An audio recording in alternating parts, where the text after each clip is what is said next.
Pueden tomar asiento. Buenas noches, ¿qué tal? Hace tiempo, lo siento, perdónenme de mucho viajar. Estamos siempre en Lucas capítulo 2, y esta noche vamos a ver los versículos 21 al 38.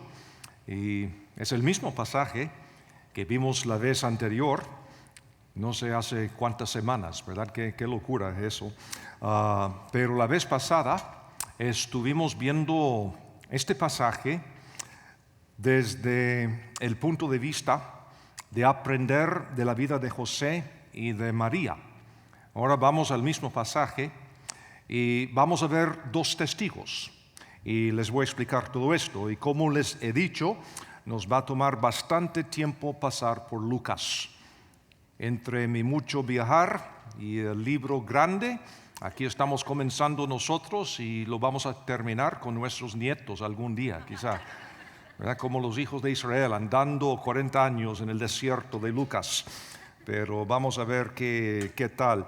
Pero siempre aprovechamos para aprender la Biblia, porque aquí en Graceway tenemos interés no tan solo en compartir algunos principios de la Biblia, sino la meta es enseñarles la Biblia, para que cada quien pueda tener la confianza, abrir la Biblia en cualquier lugar y entender lo que dice. Claro que hay cosas en la Biblia que no son entendibles porque es un libro profundo, pero en su gran mayoría es posible que cualquiera pueda abrir la Biblia, leer cualquier libro y entender más que lo suficiente para sacar principios y instrucción para la vida de uno.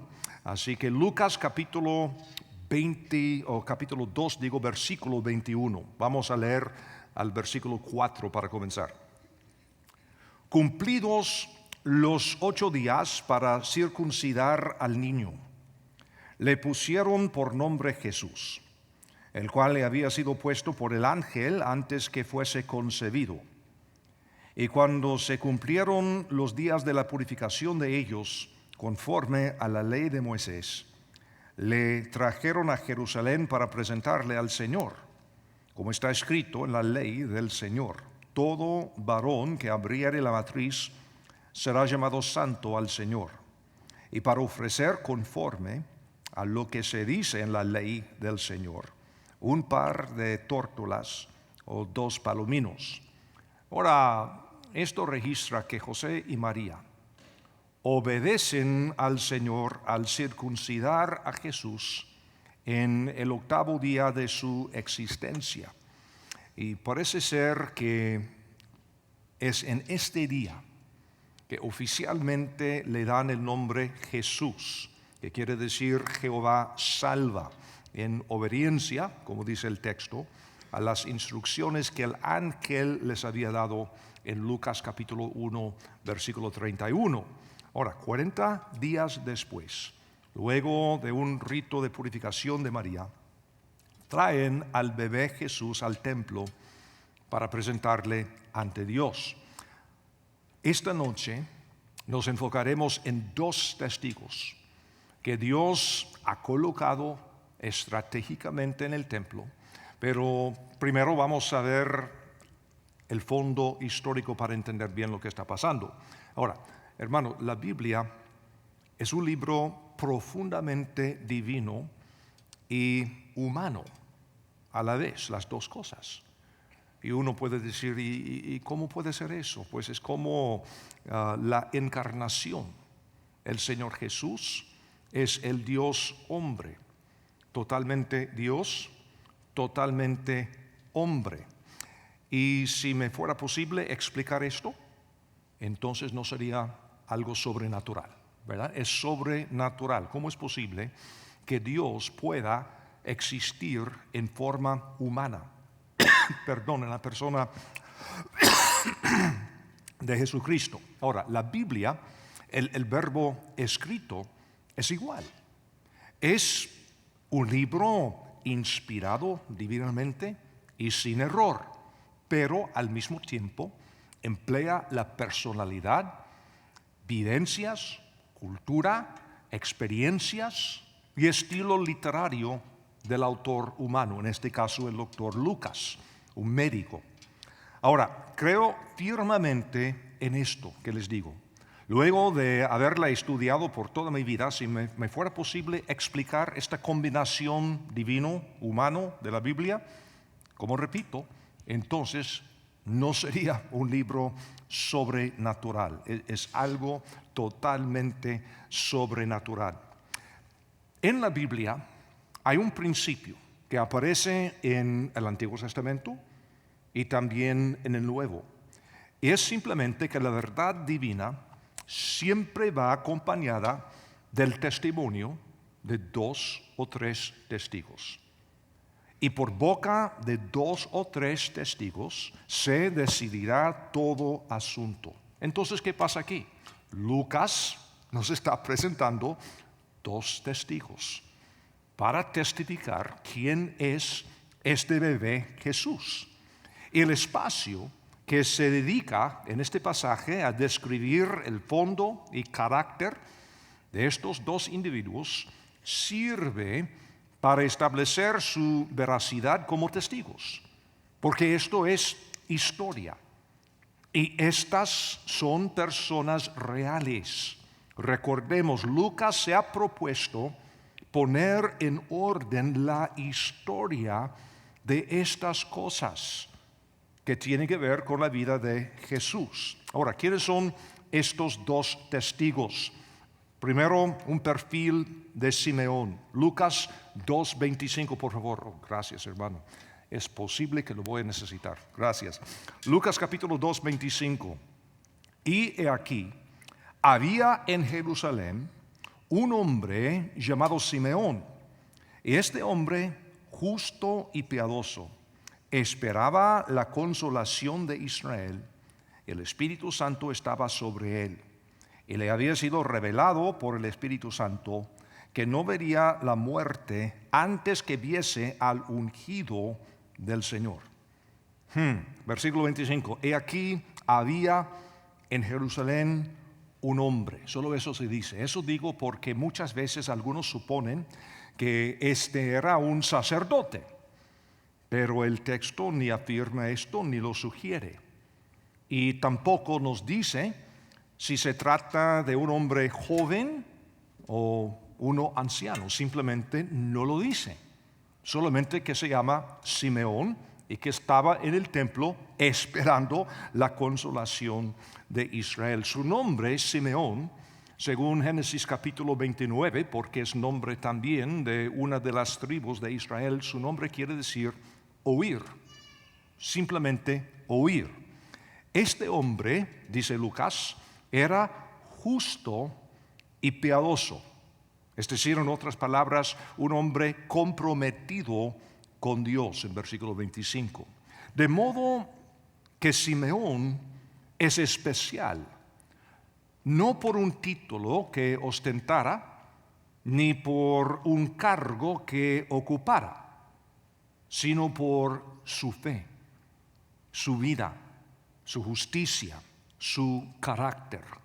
Qué interesante esto, porque hay muchas personas importantes en el templo, pero Simeón aparece en la historia por su carácter, por su vida, por su fe. Dice que esperaba la consolación de Israel. Esto significa, y también se puede traducir como la redención de Israel. Entre los evangelistas, Lucas es el único que utiliza esta frase, aunque Pablo la emplea en su carta a los Corintios, 2 de Corintios, el primer capítulo. Y dice el versículo 25 también, y el Espíritu Santo estaba sobre él. El Espíritu de Dios, es decir, le había llenado de una manera especial para cumplir un propósito especial. Y este es el punto de énfasis especial en los escritos de Lucas. Lucas tiene mucho interés en el poder y la llenura del Espíritu Santo y siempre es un énfasis en todo lo que escribe. En versículo 26 dice, y le había sido revelado por el Espíritu Santo que no vería la muerte antes que viese al ungido, es decir, el Cristo, el Mesías. Porque estos dos nombres, Cristo del griego, Mesías del hebreo, estas dos palabras quieren decir literalmente ungido, el ungido del Señor o Jehová, literalmente. Ahora, toda esta porción del versículo 5 hasta el versículo 35 está redactada siguiendo un esquema de paralelismo que se denomina quiasmo. Y este nombre viene de la letra griega chi, que tiene forma más o menos de una X. Y eso se dice, eso se dice porque hay frases paralelas que se organizan alrededor de un punto central y se puede bosquejar según la forma de una X. Y la razón por la cual es tan importante esto, porque según este estilo, el autor ponía en el punto céntrico el punto principal de lo que viene diciendo. Así que no tenemos que adivinar, no tenemos que imaginar. Claramente este es el punto central.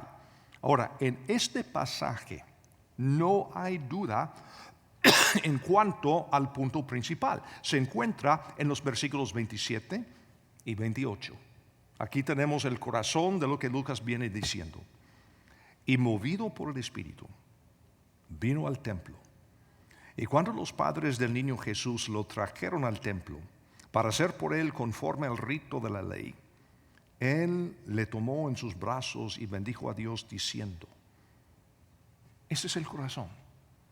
¿Ves? Aquí tenemos el punto principal. Esta es la razón por la cual Lucas nos cuenta esta historia. Es decir, lo importante no es la circuncisión de Jesús, ni la purificación de María, sino el punto principal son estos dos testigos de la presentación pública de Jesús en el templo. Por esto Lucas nos está relatando esta historia. Y observe también el énfasis que se hace 3 veces desde el versículo 25 hasta el 27 sobre el Espíritu de Dios. Wow. Ahora, también vamos a ver el caso de una profetisa, Ana. Imagínate cuál sería la probabilidad de que estos dos entraran al templo precisamente al mismo tiempo, y especialmente si tomamos en cuenta el tamaño del templo, porque era enorme. Cupo para 250,000 de personas. Es increíble. Solamente Dios podría organizar esto. Ahora, tenemos el testimonio de Simeón, comenzando aquí en versículo 28. En versículo 28 dice, él le tomó en sus brazos y bendijo a Dios diciendo. Muchas veces decimos que Dios nos sostiene en la palma de su mano, ¿no? Ahora, fíjate, Simeón ahora sostiene a Dios en sus brazos. Increíble. Simeón sostiene a Dios en sus brazos. Ni lo entiendo, ni lo puedo explicar. Como digo, no sería sobrenatural, pero me llama la atención mucho. Y entonces él comienza a hablar. Y lo que sigue es lo que los teólogos dicen a veces, que es el cántico de Simeón, o conocido muchas veces como Nunc Dimittis, que son las 2 primeras palabras en latín de este cántico. Dice así en versículo 29, ahora, Señor, despides a tu siervo en paz, conforme a tu palabra, porque han visto mis ojos tu salvación, la cual has preparado en presencia de todos los pueblos, luz para revelación a los gentiles y gloria de tu pueblo Israel. A través de los siglos muchos han tomado estas palabras y han compuesto música para acompañar estas palabras, para comunicarlas.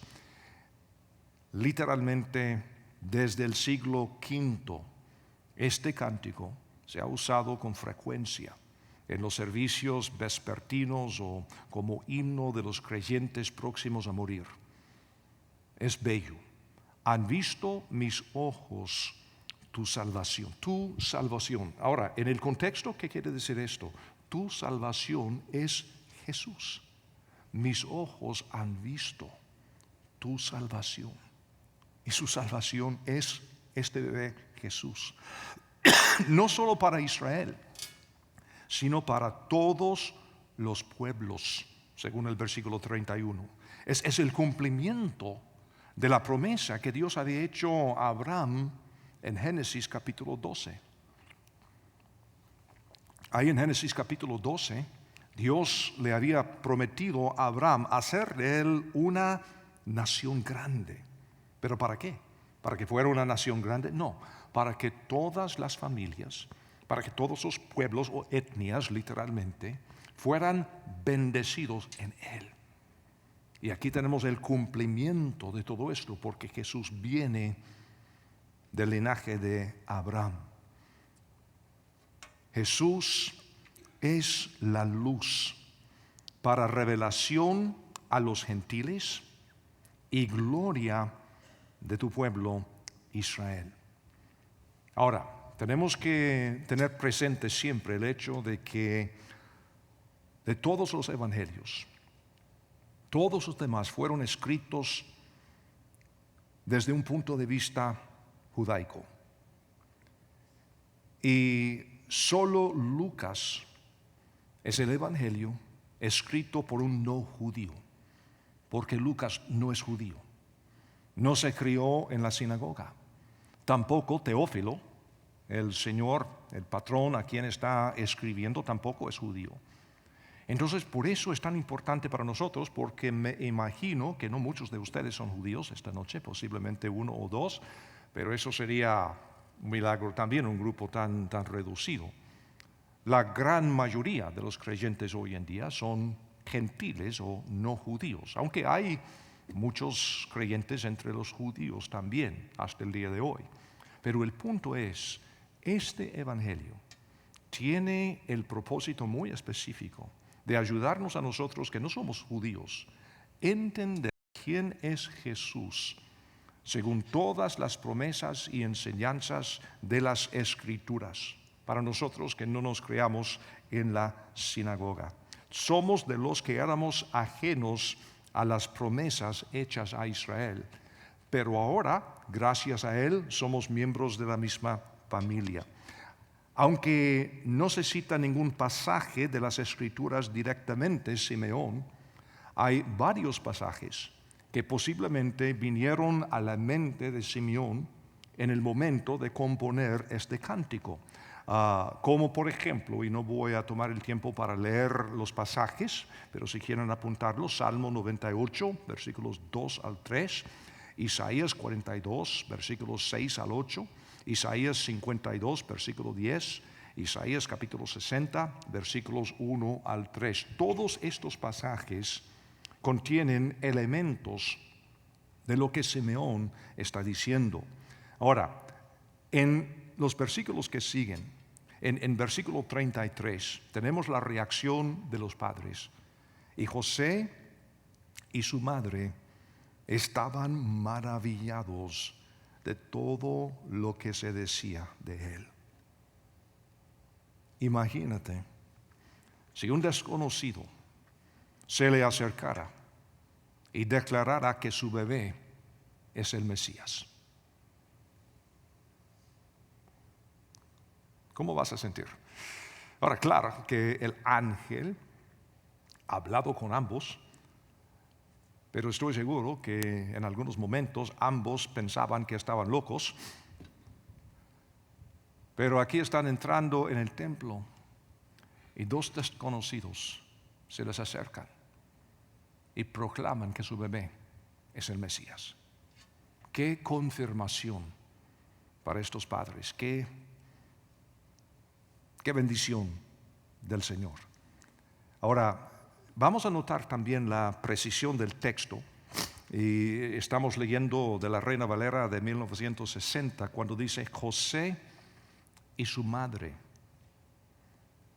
No dice el padre y la madre del niño, como dice en la Nueva Versión Internacional. Y aquí no estoy para criticar a nadie, y uno puede usar la versión de la Biblia que quiera, solamente para notar que en esta tradición de la Reina Valera hay una precisión muy, muy fina, porque literalmente dice José y su madre. ¿Por qué? Porque José, aunque es el padre legal, no es el padre físico de este niño.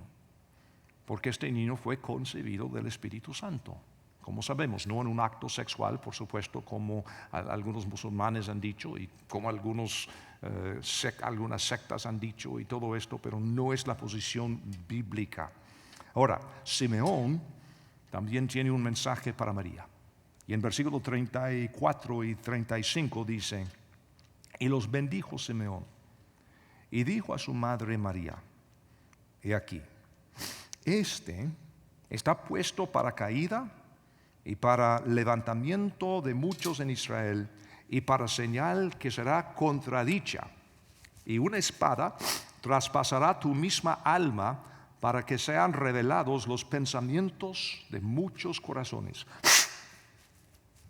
Perdonen. Esta es la primera indicación que tenemos de que se cumplirán las otras profecías mesiánicas, tales como por ejemplo el Salmo 22 y en el libro de Isaías capítulo 53, tenemos profecías mesiánicas que no hablan de un rey conquistador, sino de un siervo que está sufriendo, que va a morir. Y ambas cosas son ciertas. O sea, Jesús va a cumplir estas dos profecías.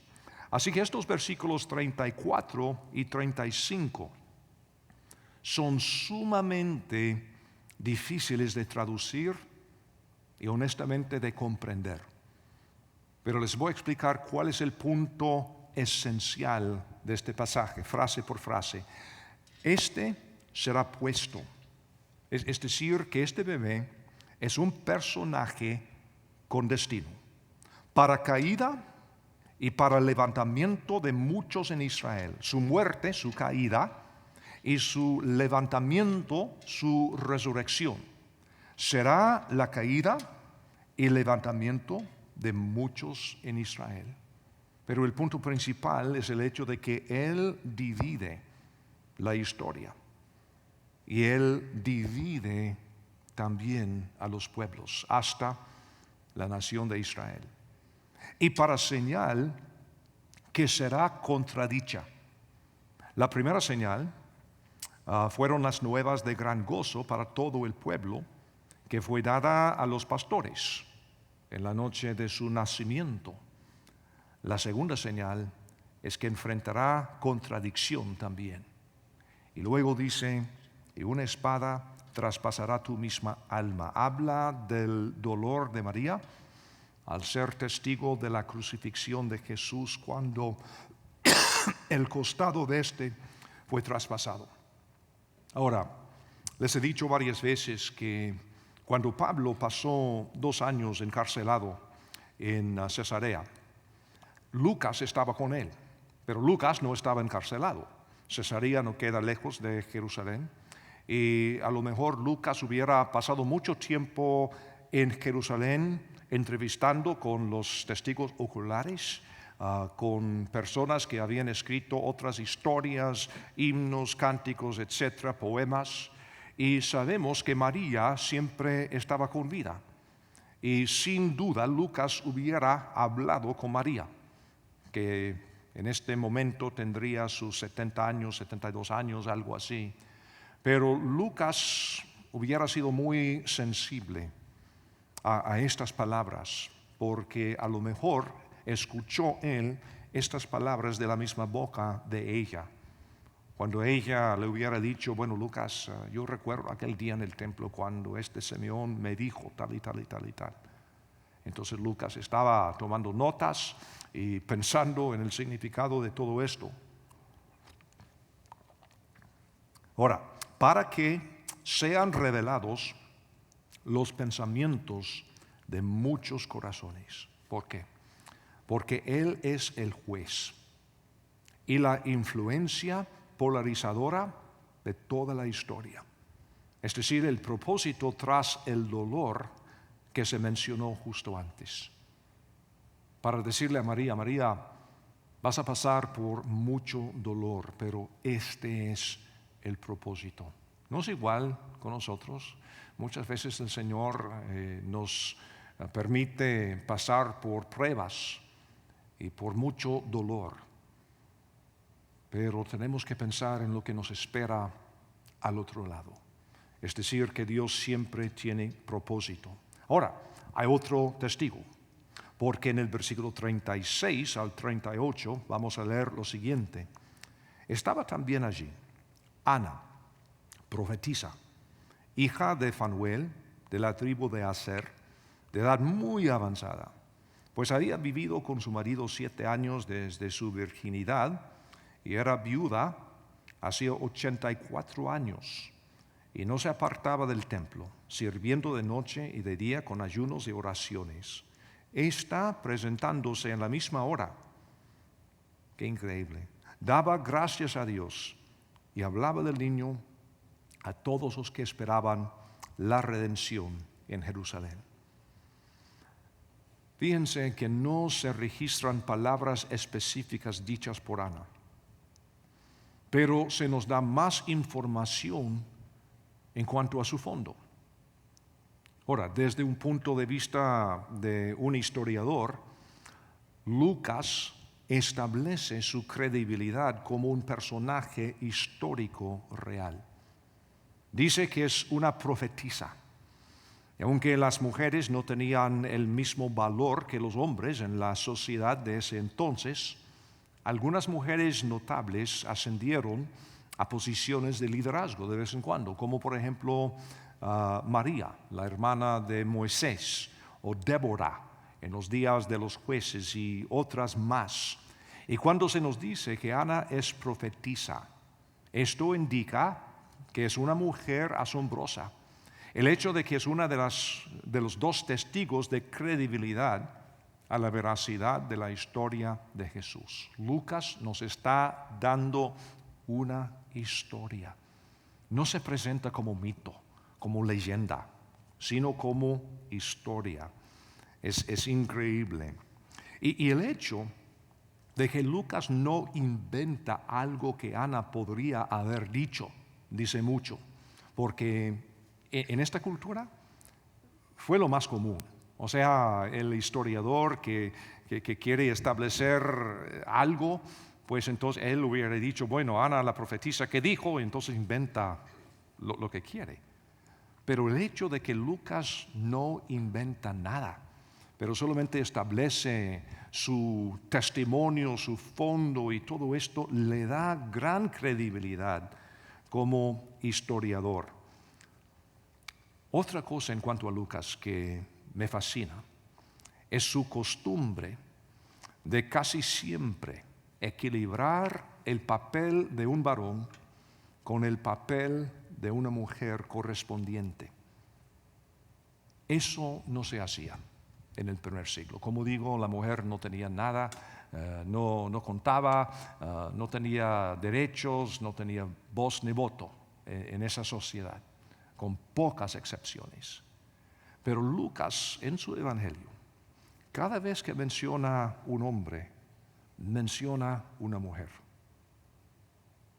Ahora, como digo, otros escritores en aquel entonces nunca jamás hablaban de mujeres, porque no tenían que ver.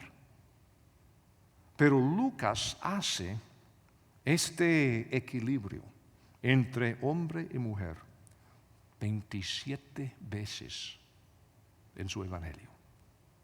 27 veces. Es decir, no puede ser por coincidencia. Muy, muy a propósito.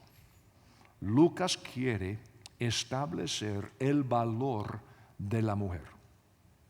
Un hombre moderno hace 2000 años. Pero esa es la Biblia, hermanos. Me da lástima muchas veces cuando jóvenes dicen que no, la Biblia no tiene ninguna relevancia, tiene más relevancia que el Facebook de mañana. En serio. Porque cosas así están por todos lados de la Biblia. Ella, dice, es hija de Fanuel, de la tribu de Aser, una de las tribus del norte, que a veces decimos que son las 10 tribus perdidas de Israel. Pero la verdad histórica es que estas tribus jamás se perdieron, porque hasta en el Antiguo Testamento se nos dice que los asirios llevaban a muchos de ellos, hasta un lugar que se llama hoy en día Irak. Y qué interesante que hasta el día de hoy uno puede ver sinagogas de los judíos en Irak, donde han vivido desde los días del cautiverio, desde los días del Antiguo Testamento, precisamente como la Biblia ha dicho desde un principio. Ahí está. Si quiere acompañarme a Irak, vámonos y te lo enseño. Pero ahí están.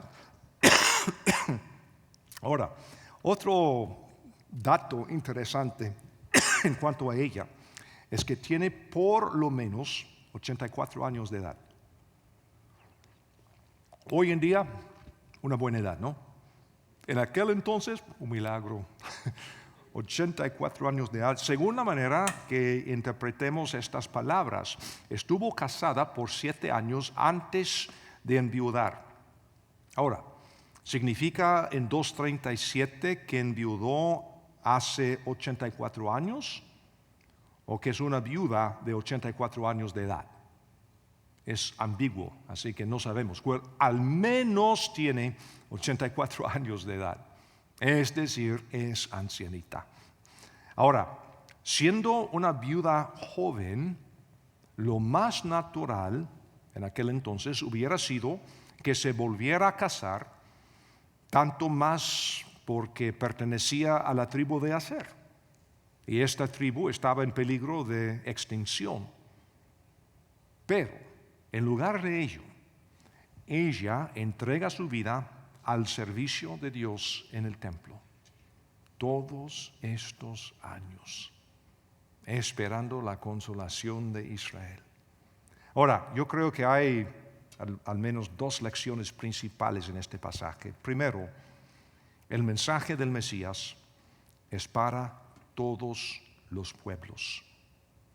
Todos los pueblos. Por eso Graceway es una iglesia comprometida con la visión de ser una iglesia multiétnica.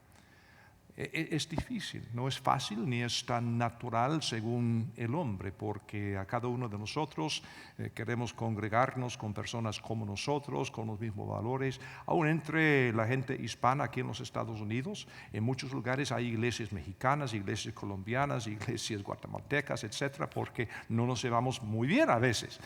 Así que en ese sentido, aquí en esta iglesia, los que no son hispanos dicen, ustedes los hispanos, y piensan que todos son iguales, que todos comen tacos y enchiladas y cosas así, y los centroamericanos están diciendo, ¿qué cosa? Y ustedes de Sudamérica están diciendo, ¿taco qué es eso? Algo que usa un jugador de fútbol, ¿no? O sea, por eso...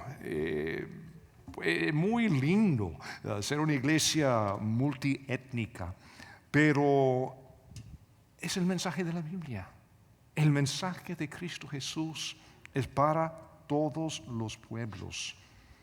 Y otra lección muy importante, como les decía, es imposible comprender el Evangelio según Lucas sin comprender a la misma vez el papel que desempeñaban las mujeres. Es sumamente importante. Ahora, hablemos un poco porque aquí se menciona la gloria de Israel. Hablemos un poco sobre la historia de la gloria de Dios. Y aquí no voy a tomar el tiempo para leer todos los pasajes, pero ustedes conocen bien la historia.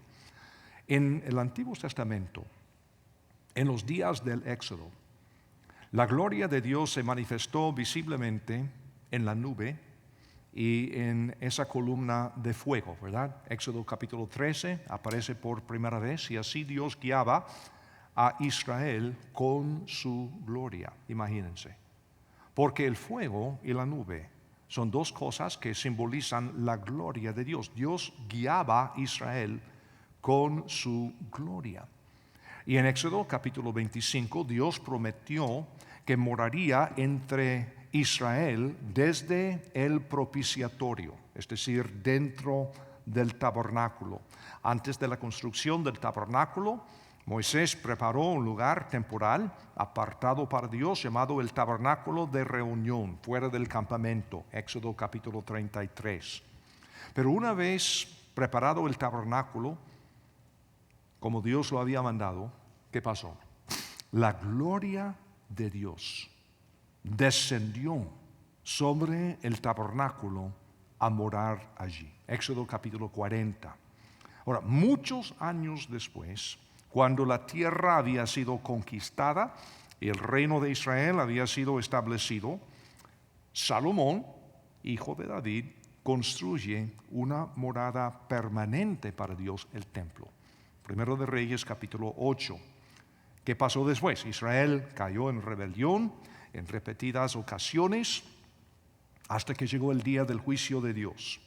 Justo antes de que el templo fuera destruido por Nabucodonosor de Babilonia, ¿qué pasó según Ezequiel capítulo 10? La gloria de Dios abandonó el templo. Ezequiel 10, 18 es un versículo muy triste, porque cuenta cómo es que la gloria de Dios abandonó el templo. Después del cautiverio, Dios permitió que un remanente retornara a Jerusalén a reconstruir el templo. Pero fíjense una cosa curiosa, en toda esa historia no se menciona la gloria de Dios. O sea, en Esdras, en todos esos libros, Nehemías, no se habla. No obstante, Dios había prometido que un día su gloria volvería a llenar el templo. Ageo, capítulo 2, versículos 7 al 9, una de estas promesas. Ahora, el Antiguo Testamento concluye en Malaquías. Y en Malaquías, capítulo 3, el primer versículo, aquí tenemos la promesa de aquel que preparará el camino para el retorno del Señor a quien buscan. Ahora, he aquí Malaquías 3:1. He aquí yo envío mi mensajero, el cual preparará el camino delante de mí, y vendrá súbitamente a su templo el Señor a quien vosotros buscáis. Y el ángel del pacto, a quien deseáis vosotros, he aquí viene, ha dicho Jehová de los ejércitos. Ahora, ¿qué está diciendo? Que aquel a quien buscan aparece repentinamente, inesperadamente, sin advertencia. ¿Dónde? En el templo. ¿Qué estamos leyendo aquí en Lucas capítulo 2? Un día de estos, un día normal, todo el mundo andaba en sus oficios, en sus quehaceres, en sus vocaciones. Y una pareja joven llega al templo con un niño. Milagrosamente, en el mismo lugar, en el mismo momento, un Simeón y una viuda anciana, Ana, se encuentran en el mismo lugar. Y Dios les dice, Él es. Y así, repentinamente, sin advertencia, la gloria de Dios aparece, ¿dónde? En el templo. Precisamente según la promesa de Malaquías. Uno puede confiar en la palabra del Señor. En el Nuevo Testamento, Simeón y Ana buscaban, deseaban al Señor en su templo, alcanzaron verle. Wow. Este es el significado de que tiene la presencia de Jesús en el templo, en este pasaje. Y también 12 años después, cómo se registra en la parte final de este capítulo. Paralelismo. El capítulo comienza con Jesús en el templo. El capítulo termina con Jesús en el templo. La gloria del Señor de nuevo está en el templo. Este es el punto que Lucas quiere establecer. Ahora, en el Nuevo Testamento, ¿dónde está el templo? Nosotros. Nosotros somos el templo de Dios hoy en día. Primera de Corintios 2, Efesios capítulo 2, Segunda de Corintios, etc. Varias veces en el Nuevo Testamento dice que nosotros, los creyentes hoy en día, somos su templo. Y cuando nosotros ponemos nuestra fe en Él, su gloria llena nuestra vida. Entonces mi pregunta para nosotros esta noche: ¿qué tal la gloria de Dios en nuestras vidas? ¿O será que se nos ha ido? Como en el caso de Israel. ¿Continúa tu vida llena hoy con la gloria de Dios, tal como en el día cuando depositaste tu fe en el Señor? Mujeres de Graceway, como Ana, están haciendo discípulos, sirviendo como mentoras, guiando a otras, preparándose en lo emocional, en sus relaciones interpersonales, etcétera, sirviéndole al Señor. Hombres de Graceway, justos y piadosos como Simeón, para ver al Señor. Ese es el cuadro que tenemos. Este libro de veras es una cosa tan preciosa. Ver cómo es que Dios guarda sus promesas. Imagínate estos dos esperando toda la vida para este momento. Simeón dice, bueno, ya puedo morir. He visto al Señor, he visto su salvación. Y muchas veces hoy en día, porque vivimos en este mundo digital donde milisegundos cuentan y algo nos sucede, bueno, oré ayer y nada ha pasado, ¿y qué? Y estos dos esperando décadas. Y por fin el Señor cumple con sus promesas. Tremendo. Vamos a orar. Padre Santísimo, te damos muchas gracias por tu amor para con nosotros y Señor, esta noche estamos pensando en tu fidelidad para con nosotros. El hecho de que guardas siempre tus promesas, tus palabras son, Señor, palabras de verdad, palabras de vida. Y te suplico, Señor, que podamos ver tu gloria como Simeón, como Ana. Señor, llénanos de tu espíritu, llénanos de tu asombro, Señor, para entender lo grande que eres. Y si alguien aquí o alguien que nos está escuchando por alguna forma digital esté sufriendo una duda en cuanto a su vida eterna, en cuanto al perdón de pecado, que pueda ser esta noche, la noche en que le llega esta salvación, esta consolación por depositar su fe en la obra de tu Hijo Jesucristo, en su muerte, sepultura y resurrección, y en cuyo nombre te suplicamos todas estas cosas. Amén.